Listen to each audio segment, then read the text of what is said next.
আপনি বললেন যে তার কোনো ডিভাইস ছিল না, জাস্ট মোবাইল ছিল আর এখন তিনি লাখ টাকার উপর ইনকাম করে ফেলেছে। এই জিনিসটা কি আসলে বিশ্বাস করার মতন?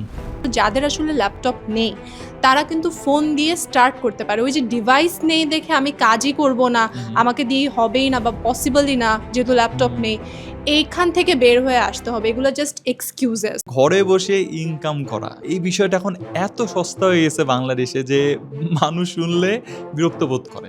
সো আচ্ছা, স্ক্যাম কারা বলে? আসলে যারা স্ক্যামের শিকার হয় তারা কিন্তু এটাকে স্ক্যাম বলে। বাংলাদেশে স্ক্যামারের অভাব নাই। মেয়েদের জন্য ফ্রিল্যান্সিং সেক্টরটা আমি যদি বলি এটা সব থেকে ফ্লেক্সিবল একটা সেক্টর। সেই জায়গায় বাংলাদেশে মেয়েদের ফ্রিল্যান্সিংয়ে পার্টিসিপেশন হচ্ছে 9%।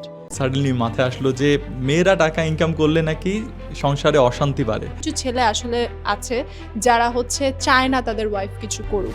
ইভেন তারা যখন বিয়ে শাদী করতে চায় তাদেরও কিছু ক্রাইটেরিয়া থাকে যে বেশি পড়াশোনা করে এরকম মেয়ে আমি বিয়ে করবো না, চাকরি করে এরকম মেয়ে আমি বিয়ে করবো না। তারপরও আপনি কি কোনো সাকসেস স্টোরি বা কোনো প্রমাণ দেখাতে পারবেন যার দ্বারা আপনার এই কথাগুলো আরও ভ্যালিড হবে সবার মাঝে? এই ক্লিপগুলো দেখে যদি মনে হয় এটা শুধু ঘরে বসে ইনকামের গল্প এবং মেয়েদের কষ্টের গল্প, তাহলে যেমন অনেক কিছু মিস করবেন এবং অনেক কিছু ভুলও বুঝবেন। আজ কথা হবে একই সুযোগে কেউ পারে এবং কেউ পারে না কেন, কোন স্কিলের দাম শেষ এবং কোনটার দাম 5 বছর পর থাকবে এবং আরও বাড়বে, আর লাখ লাখ টাকা খরচ করে আমাদের নেওয়া এই সার্টিফিকেট কি আজও যথেষ্ট? আজ কথা হবে মেনাজ করিম অন্যাপুর সাথে, যিনি 12,000 শিক্ষার্থীকে ট্রেনিং দিয়েছেন এবং তাদের জীবন খুব কাছের থেকে বদলাতে দেখেছেন। আর আমার বিশ্বাস আমাদের এই ভিডিও আপনাদের অনেক উপকার আসবে। থ্যাংক ইউ সো মাচ অন্যাপু আমার এই শোতে আসার জন্য। আর আমি একটু প্রথমে বলে নিচ্ছি, আমি কিন্তু আপনাকে খুব সহজ কোশ্চেন করবো না আজকে। কোনো সমস্যা নেই, আপনি যত কঠিনই প্রশ্ন করেন না কেন, আমি তো যেটা বাস্তবতা সেটা নিয়েই কথা বলবো, যেটা রিয়েল সেই বিষয়গুলো নিয়েই কথা বলবো। প্রথম কোশ্চেন আমার এটা থাকছে যে ঘরে বসে ইনকাম করা এই বিষয়টা এখন এত সস্তা হয়ে গেছে বাংলাদেশে যে মানুষ শুনলে বিরক্ত বোধ করে। সো এর বাস্তবতা কি আসলে? আচ্ছা, আসলে এই যে ঘরে বসে ইনকাম করার বিষয়টা যে সস্তা হয়ে গেছে, মানুষ এটাকে সস্তাভাবে উপস্থাপন করেছে। এখন দেখেন, বাংলাদেশে বলেন, বাংলাদেশের বাইরে বলেন, রিমোট জব কিন্তু এখন সব জায়গায় হচ্ছে ওয়ার্ক ফ্রম হোমটা প্রেফার করা হয়। করা বিদেশে হচ্ছে। তো ম্যাক্সিমাম টাইম ওয়ার্ক ফ্রম হোমই করা হয়। সো ঘরে বসে যদি আমি কাজ করি, ইজ ইট লাইক সস্তা? আমার কি কাজ করতে হচ্ছে না, এফোর্ট দিতে হচ্ছে না, হার্ডওয়ার্ক করতে হচ্ছে না? আপনি যদি কোনো একটা জায়গায় এফোর্ট দেন, হার্ডওয়ার্ক করেন, কোনো একটা কাজ করছেন, সেখান থেকে যদি আপনার কিছু টাকা কিছু ইনকাম আপনি জেনারেট করতে পারেন, সেটা সস্তা কিভাবে হয়? That's my question. আপু আসলে এই কোশ্চেনটা আপনাকে করেছিলাম কারণ ফ্রিল্যান্সিংকে এখন অনেকেই স্ক্যাম আকারে মনে করছে। আর এর পিছে কারণ হচ্ছে গিয়ে তাদেরকে লাখ লাখ টাকার স্বপ্ন দেখিয়ে কোর্স সেল করা হয়েছে, কিন্তু সেই কোর্সগুলো তাদের কোনো কাজে আসেনি। সো আচ্ছা, স্ক্যাম কারা বলে? আসলে যারা স্ক্যামের শিকার হয় তারা কিন্তু এটাকে স্ক্যাম বলে। প্রথমে আমাদের ফ্রিল্যান্সিং এর যে কনসেপ্টটা, সেই কনসেপ্টটা সম্পর্কে আমাদের ক্লিয়ার হওয়া লাগবে। কারণ অনেকেই মনে করে যে ফ্রিল্যান্সিং মানে হচ্ছে জাস্ট একটা কোর্স করব, এটাই হচ্ছে একটা ফ্রিল্যান্সিং। ল্যাপটপ থাকবে আর হয়ে একটা যাবে। ল্যাপটপ থাকবে, ওখান থেকেই কাজ দিয়ে দিবে, দ্যাটস ফ্রিল্যান্সিং। ফ্রিল্যান্সিং মানে কি? এটা একটা মুক্ত পেশা। আপনি পার্মানেন্ট কোনো জব করছেন না, কিন্তু আপনি বিভিন্ন এজেন্সির সাথে আপনি হচ্ছে মান্থলি কাজ করছেন, প্রজেক্ট ওয়াইজ কাজ করছেন, দ্যাটস ফ্রিল্যান্সিং। সো এটা হচ্ছে একটা মুক্ত পেশা। এই কনসেপ্টটা সম্পর্কে ক্লিয়ার হওয়া লাগবে। আর স্ক্যাম কারা বলে? হুম। বাংলাদেশে স্ক্যামারের অভাব নাই। হ্যাঁ। টাকা দিবে, কোর্স করবে, ভর্তি হলো তারা। প্রথমে হচ্ছে বললো যে একদম ফ্রিতে হচ্ছে তারা ভর্তি হবে, তারপর একটা ক্লাস করলো, ক্লাস করার পর কিছু টাকা দিয়ে তারা ভর্তি হলো, তারপর উধাও। ওই ক্লাসের লিঙ্ক কোথায়, ক্লাস কোথায়, পেজ কোথায় নাই, সেখান থেকে তারা প্রতারণার শিকার হয়। আপনি কখন ডিসাইড করলেন যে ডেডিকেটলি মেয়েদের জন্য কাজ করবেন? আচ্ছা, সো আমি তো অনেকদিন ধরেই তো হচ্ছে এই ট্রেনিং সেক্টরে আছি, ট্রেনিং প্রোভাইড করে যাচ্ছি। ক্লাসে দেখি কি আসলে ছেলেদের সংখ্যা বেশি। আপনি একটু চিন্তা করে দেখেন, আমরা স্কুল কলেজের কথা যদি চিন্তা করি, মেয়েদের রেজাল্ট কিন্তু খুব ভালো হয় স্কুল কলেজ পর্যন্ত, কিন্তু যখন ইউনিভার্সিটিতে আমরা ভর্তি হই তখন কিন্তু ইউনিভার্সিটিতে মেয়েদের তো দেখাই যায় না, খুবই কম, অল্প সংখ্যক। এখন এটা আস্তে আস্তে বাড়ছে, কিন্তু ক্লাসে যখন দেখি যে স্কিল ডেভেলপমেন্ট করতে আসে আসলে শুধু মানে ছেলেদের সংখ্যা খুব বেশি, মেয়েদের সংখ্যা আছে, বাট সেটা যেখানে 50-50 হওয়ার কথা, আমি ইকুয়ালিটিতে বিশ্বাস করি, যেটা 50-50 হওয়ার কথা বা 60-40 হওয়ার কথা, সেখানে 80-20। আচ্ছা। খুবই কম কিন্তু খুবই কম। মেয়েদের পার্টিসিপেশন। আর বাংলাদেশে মেয়েদের জন্য ফ্রিল্যান্সিং সেক্টরটা আমি যদি বলি এটা সব থেকে ফ্লেক্সিবল একটা সেক্টর। সেই জায়গায় বাংলাদেশে মেয়েদের ফ্রিল্যান্সিংয়ে পার্টিসিপেশন হচ্ছে 9%। সো 9% আপনি চিন্তা করে দেখেন, এটা কিন্তু অনেক কম। যেখানে আমি বলবো রেশিওটা তো 50-50 হওয়ার কথা, সেই জায়গায় মেয়েদের যখন আমরা দেখলাম যে এত কম পার্টিসিপেশন, তার মানে কি মেয়েরা এই সম্পর্কে জানে না। সো ভুলটা আসলে কার, পরিবারের, সমাজের, নাকি সেই নারীর? আসলে সমাজ আর পরিবারের দোষ আমি কমপ্লিটলি দিব না, নিজেরও দোষ আছে এখানে। আমাদের মেয়েদের কনফিডেন্সের অনেক অভাব। তারা শুধু একটা কথাই বলে, আপু আমাকে দিয়ে হবে না, আপু আমি পারবো না। এই যে কনফিডেন্সের যে অভাবটা, এটা তাকে সবকিছু থেকে পিছিয়ে দিচ্ছে। পরিবারের একটা প্রেশার তো আছে, ফ্যামিলি বলেন, সমাজ তো কত কিছুই বলবে। সমাজের কথা মতো যদি উঠি বসি তাহলে তো আর হবে না। ফ্যামিলির কথা ঠিক আছে, ফ্যামিলির সাথে থাকতে হয়, ফ্যামিলির কথা মানতে হয়, কিন্তু ফ্যামিলি যদি সাপোর্ট না করে, সেই জায়গায় আমি মনে করি একটা মেয়ের সেই রেসপন্সিবিলিটিটা নেওয়া উচিত যে আমি কি করব। আমার যদি কনফিডেন্স থাকে যে আমি কি করব, আমার কি করা দরকার, আমার লাইফের গোলটা কি, আমি আমার ফ্যামিলিকেও কনভিন্স করতে পারবো। সো দোষটা আমি কমপ্লিটলি পরিবার আর সমাজকে দিব না, দোষটা আমাদের নিজেদের। আমাদের কনফিডেন্স নাই অ্যান্ড আমাদের শেখার আগ্রহ নাই। আমি শুনেছি যে আপনারা 2000 নারীদের ফ্রিতে ফ্রিল্যান্সিংয়ের উপর ট্রেনিং দিয়েছিলেন, যেটা আসলেই একটা দারুণ উদ্যোগ। বাট আমার জানার একটা ইচ্ছা যে তাদের মধ্যে এখন কতজন ইনকাম করছে? আচ্ছা, এখানে এই প্রশ্নটা আমাকে সবাই করে, অ্যান্ড এটা অনেকে নেগেটিভলি দেখে বিষয়টা, যে এত এত শিক্ষার্থীকে শেখাচ্ছে কিন্তু ইনকাম করছে কয়জন, সাকসেস রেট দেখাইতে বলেন, মানে এভাবে চ্যালেঞ্জ করছে হ্যাঁ, বিষয়টা। জি, এখন জি। আপনি দেখেন, ক্লাসে যতজন পার্টিসিপেট করে, ধরে নিলাম ক্লাসে 100 জন পার্টিসিপেট করলো, হ্যাঁ, এনরোল করলো, 100 জনের মধ্যে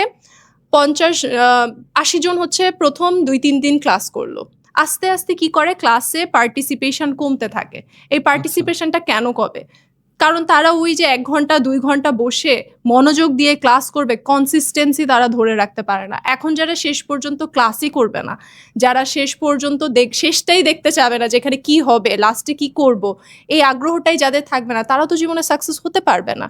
সো আমি এটাকে আসলে সংখ্যা দিয়ে না, আমি আপনাকে এইভাবে বলতে চাই বিষয়টা, যে যারা ক্লাসের শুরু থেকে শেষ পর্যন্ত থাকে, যারা আমাদের গাইডলাইন ফলো করে, আমরা সাপোর্ট প্রোভাইড করি, যারা সাপোর্টে আসে, তারা এখন প্রত্যেকে কম বেশি সাকসেসফুল।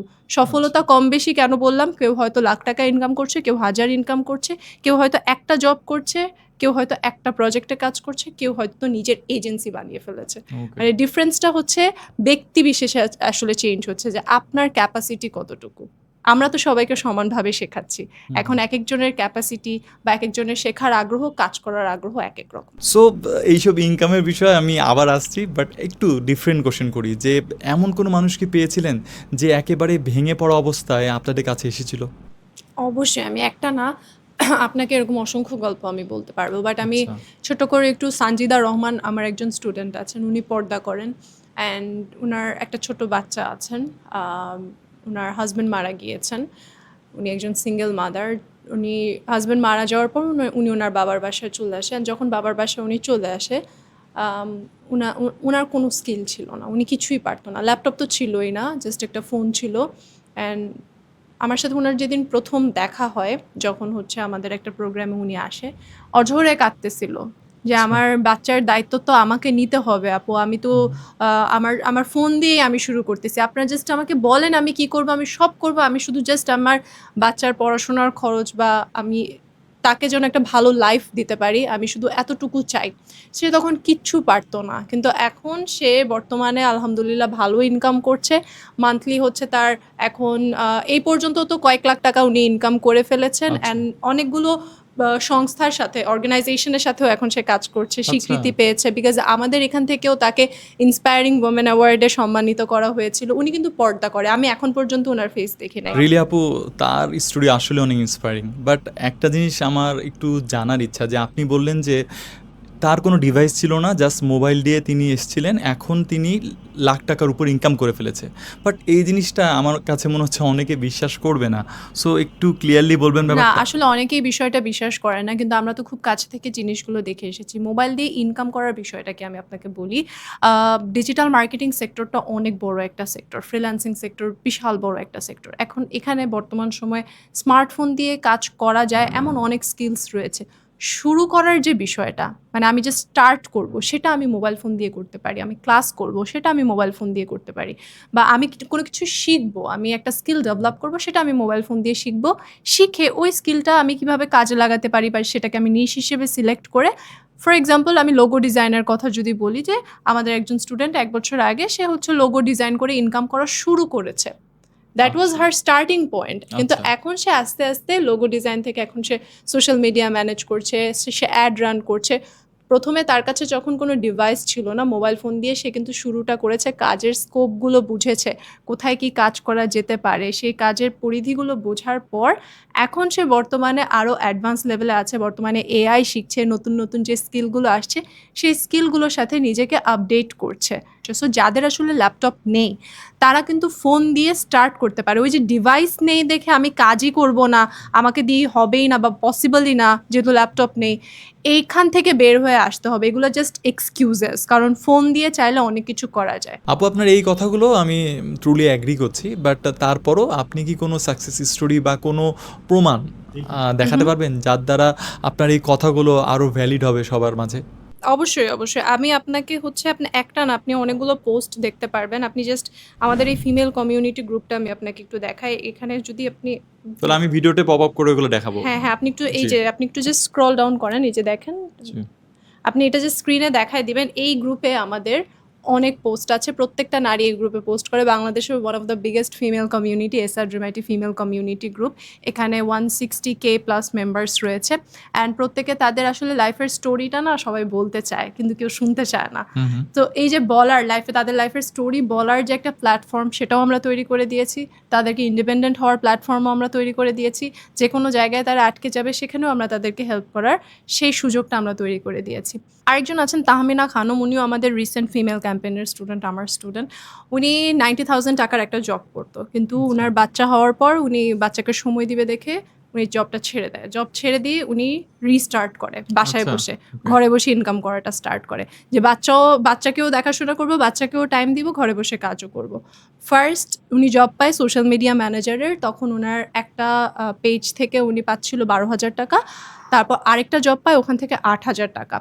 এটা ছিল তার 2টা ইনকাম। অ্যান্ড এখন হচ্ছে উনি আরেকটা জায়গা থেকে উনাকে ওয়ার্ক ফ্রম হোম করার, লাইক বাসা থেকে কাজ করার হচ্ছে সুযোগ তৈরি করে দেওয়া হয়েছে। অ্যান্ড উনার এখন বিজনেস সহ 3টা জব সহ উনার লাখ টাকার মতো আর কি এখন মান্থলি ইনকামটা আচ্ছা, হচ্ছে। okay. আরেকজন স্টুডেন্ট আছেন সৈয়দা মাহফুজা, উনিও এখন ওই দিন আমাদের ইভেন্টে আসছিল, আমি আপনাকে স্ক্রিনশটটা জাস্ট দেখায় দিব বা ক্লিপটাই দেখায় দিব। আমাদের ইভেন্টে আসছিল, ওই দিন ইভেন্টে হচ্ছে আমাদের ফারাবি হাফিজ ভাই, তারপর ইশরাত আমিন আপু, দীপ্তি চৌধুরী আপু, ওনারাও আসছিলেন।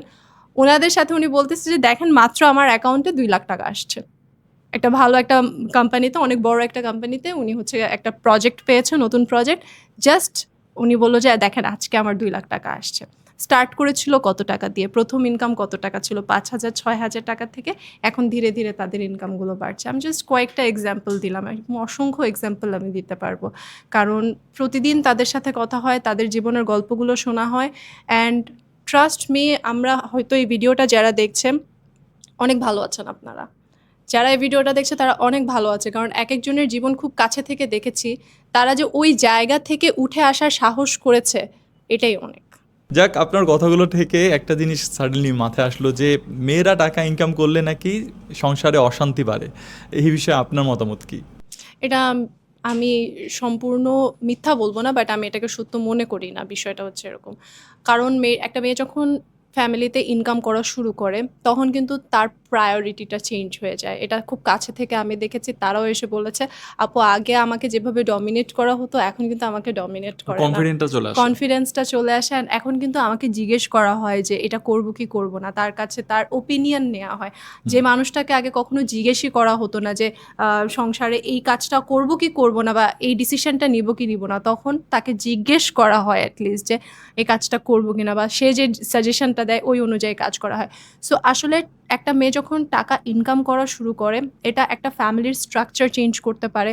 হয়তো একটা ফ্যামিলিতে একটা মাত্র আর্নিং পার্সন থাকলে যে ওই ফ্যামিলিটা যেভাবে চলতো, দুইজন যখন ইনকাম করা শুরু করে, ছেলে মেয়ে উভয় বা স্বামী স্ত্রী উভয়, তখন কিন্তু বাচ্চাদের ফিউচারটাও ব্রাইট হয়, তাদের সংসারটাও আমি বলবো অভাব দূর হয়ে যায়। অ্যান্ড যখন অভাব দূর হয়ে যায় তখন সংসার এমনিতেই শান্তি চলে আসে।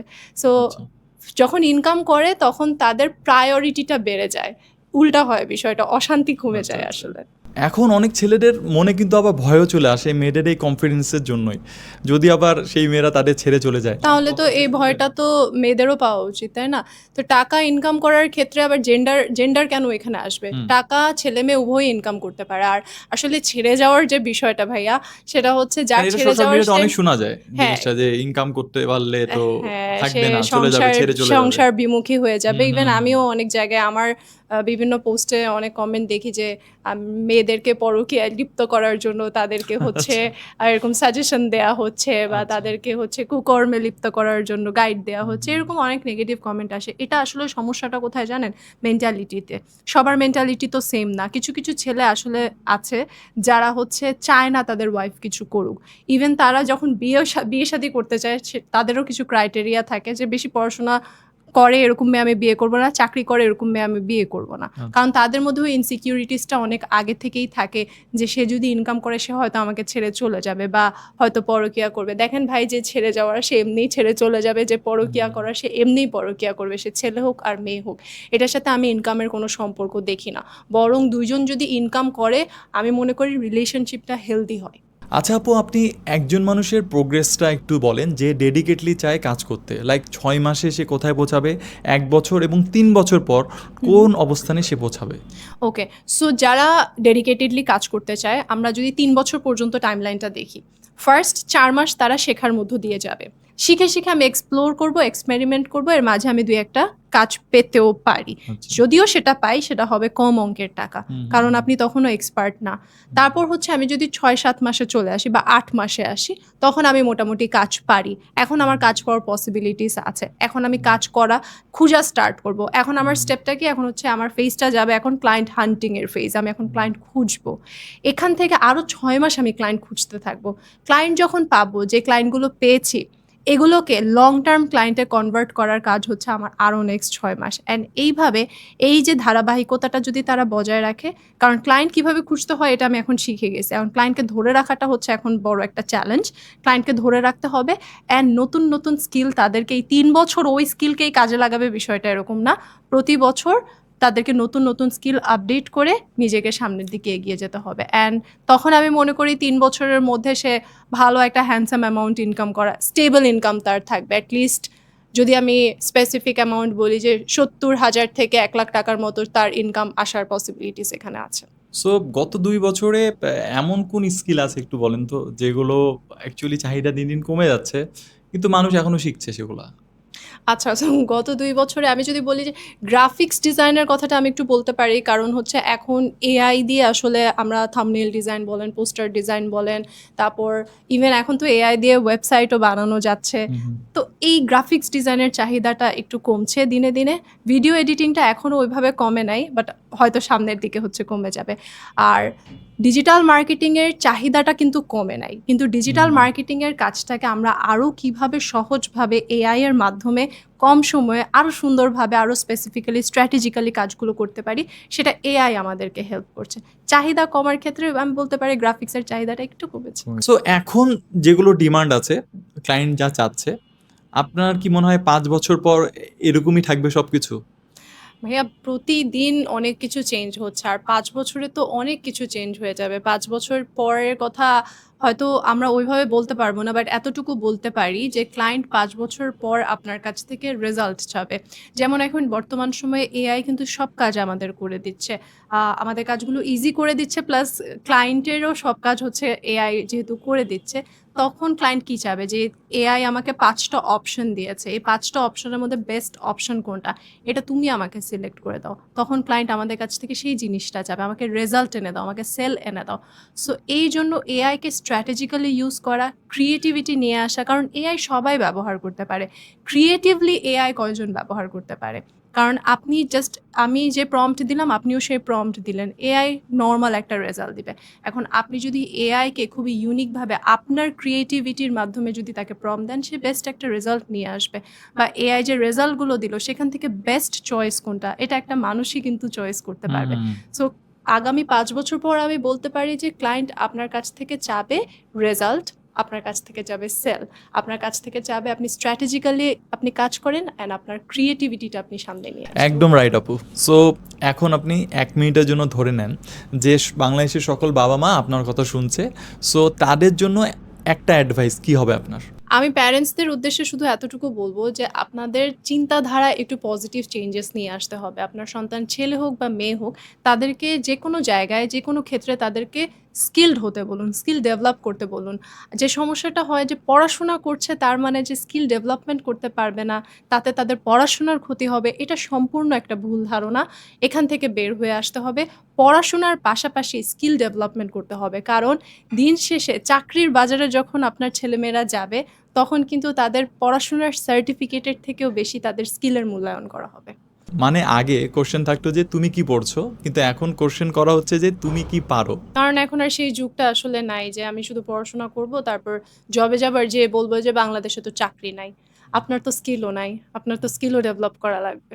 বাট একটা জিনিস বলতে হয় যে আপু, যে অনেক মানুষেরই কিন্তু ইচ্ছা আছে শেখার, কিন্তু তাদের হাতে টাকা নেই। সো এই ক্ষেত্রে তারা কি করতে পারে?